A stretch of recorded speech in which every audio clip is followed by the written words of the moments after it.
Turon Kit, requested by Babaeng Marikit, Kim Dash Burley.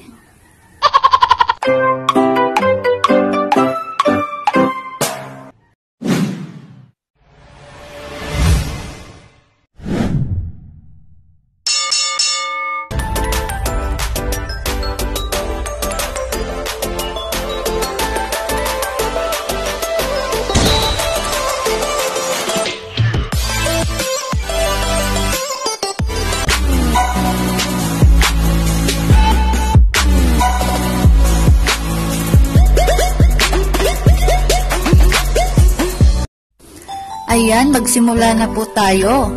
Una nating gagawin, hugasan ang malagkit bago isaing. Kalahating kilong malagkit po ang ating gagamitin.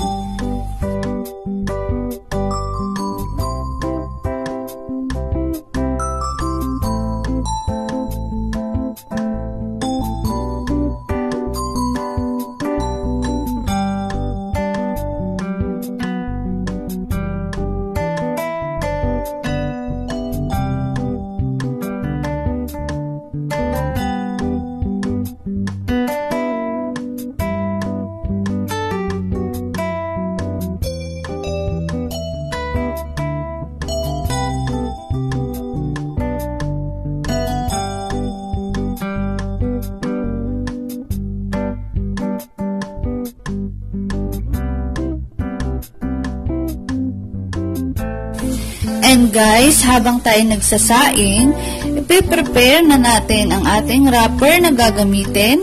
Makakagamit tayo ng 50 pieces na wrapper. Kaya kailangan na natin tong paghiwa-hiwalayin. Small size na wrapper ang ating gagamitin. Ayan, matapos tayo sa wrapper, kailangan na nating gayatin ang ating cheese filling. 50 pieces din yung ating kakailanganing slice ng cheese para sa ating turon kit.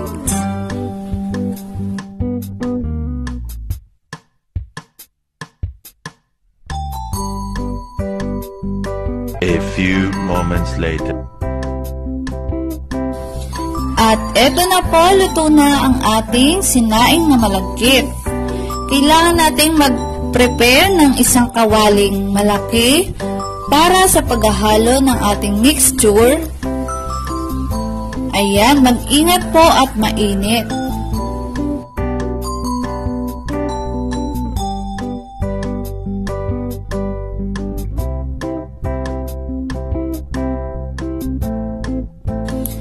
Ayan, ready na ang ating sinaing na malagkit. Ihanda na natin ang isang condensed na ube makapuno flavored. Mabibili natin to sa mga supermarket, guys. Masarap siya. Ayan, at ihahalo na natin sa ating sinaing na malagkit.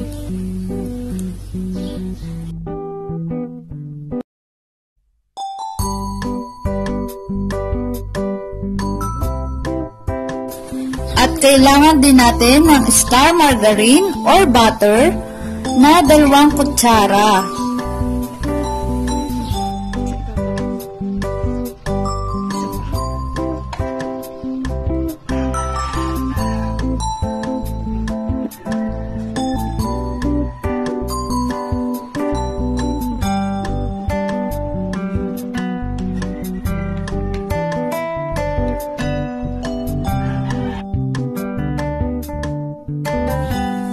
Ayan, at kailangan din natin ng isang maliit na milk evaporada.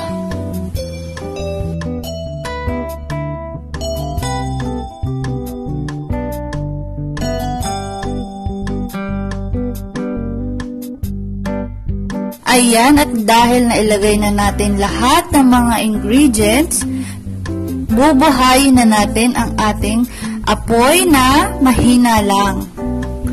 At tuloy-tuloy ang paghalo hanggang maiga at masipsip ng ating malagkit ang mga ingredients.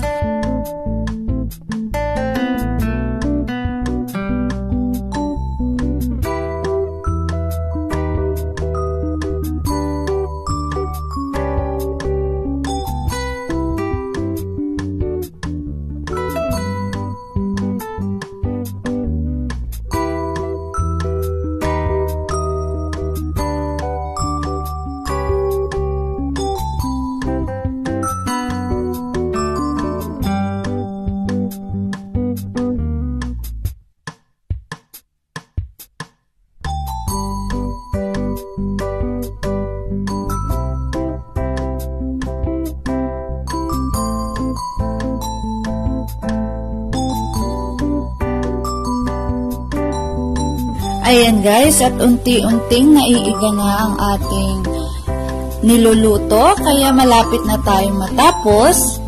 Kaya guys, panoorin nyo po ang buong video para makita nyo kung paano ang aming turon kit.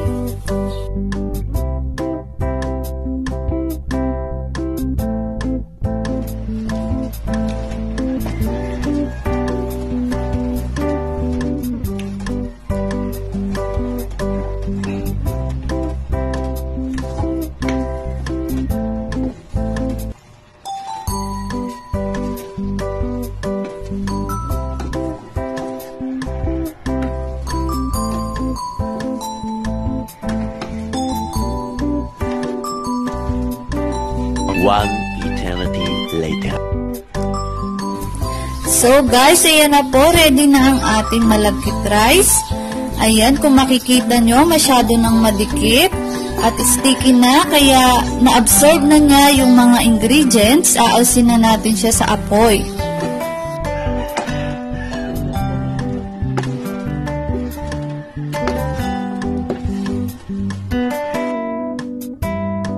So guys, ayan na po, ready na ang ating mga gagamitin at magbabalot na tayo. Panoorin nyo po kung papaano, napakadali lang guys.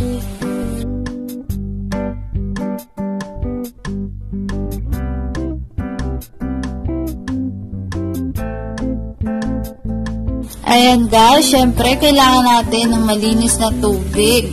Pampadikit! And syempre, isang kutsara lang po ang ating ilalagay. And then, sa gitna, isang slice ng cheese.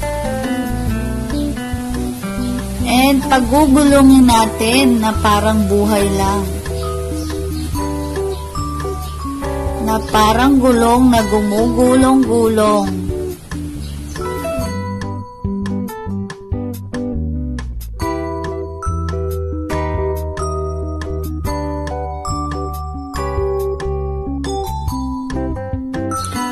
So, ayan na po, ganyan lang kasimple ang ating paggawa ng ating turon kit.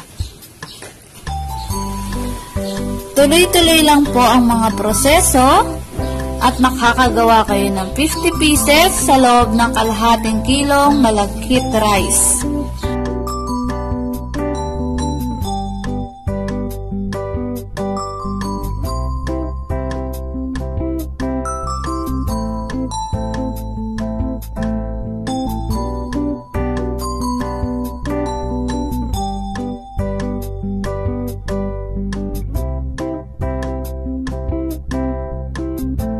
One eternity later.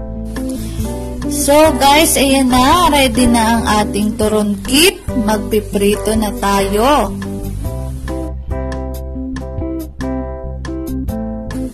Bago tayo magprito, isasangag muna natin ang ating sesame seeds. 10 pesos na sesame seeds ang ating gagamitin.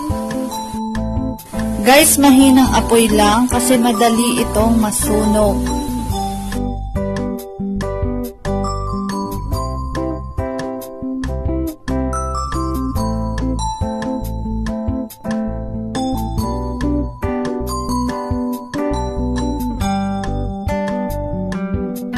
Ayan, ready na ang ating sesame seeds.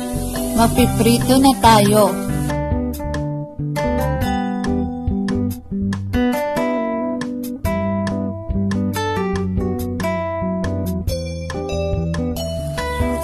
Laging tandaan, kailangang mainit na ang mantika bago ilagay ang ating mga turot kit.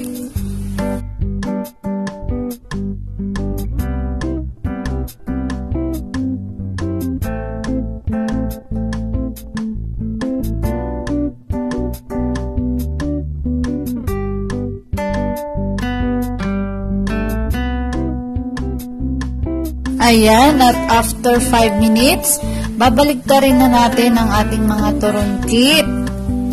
Ayan, makikita nyo, brown na yung kanyang balat, yung kanyang wrapper.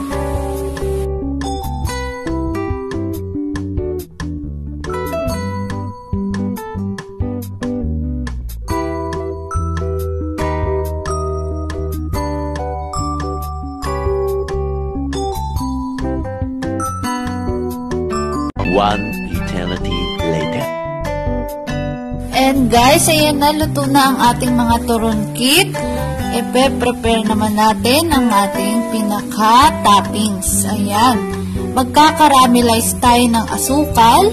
Isang basong tubig muna ang ating pakukuluan bago ilagay ang 1/4 sugar.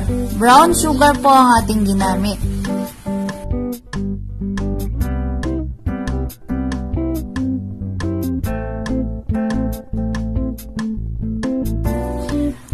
Haluin lang ng mabuti hanggang matunaw ang ating sugar. And then, maglalagay tayo ng 1 tablespoon of vanilla flavor.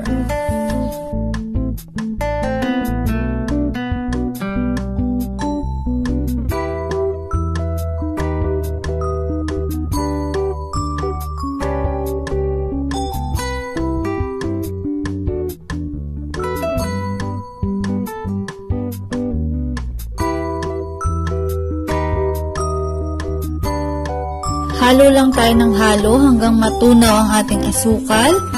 And then, ilalagay na natin ang mga sesame seeds.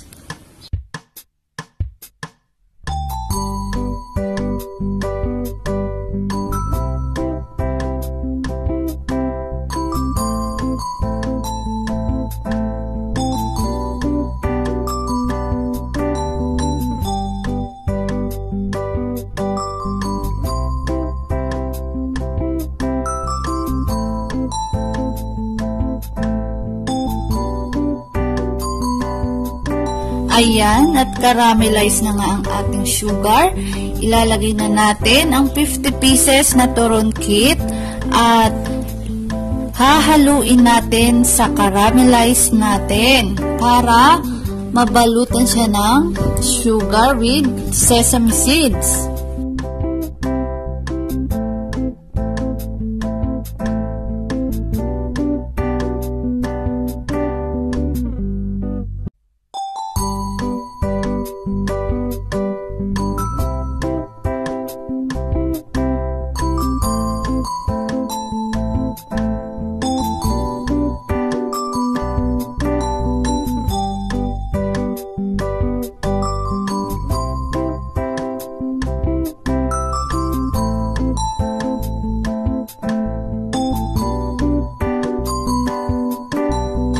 Ayan guys, kung mapapansin nyo, nababalutan na ng caramelized sugar ang ating mga turon kit.